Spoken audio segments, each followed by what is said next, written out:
కర్మ ఎవరిని విడిచిపెట్టదండోయ్. ఒకవేళ భగవంతుడైనా కాస్త ఎక్స్క్యూజ్ చేస్తాడు, కొంచెం కన్సెషన్ ఇస్తాడు, కొంచెం ఎగ్జంప్షన్ ఇస్తాడు.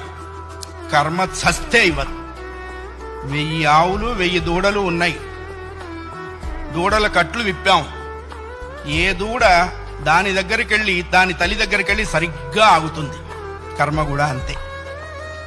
అవశ్యం అనుభోక్తవ్యం కృతం కర్మ శుభాశుభం. వండిన అన్నం తినలేకపోవచ్చు, చేసుకున్న కర్మని అనుభవించక తీరదు. చాలా మంది కొన్ని అనవసర మాటలు మాట్లాడుతుంటారు.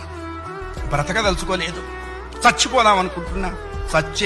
చావుడేటువంటిది ఏదో ఏటీఎం కార్డు పెట్టంగానే డబ్బులు వచ్చినంత ఈజీ అనుకుంటాడు. నువ్వు అనుకోంగానే చచ్చిపోతే నువ్వు చేసిన కర్మ అంతా ఎవడు అనుభవిస్తాడు?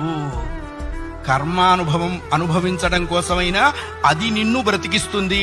నీ ఇండివిడ్యువల్ ఐడియాస్తో నువ్వు బ్రతకవో ధర్మశాస్త్రం చెప్పింది.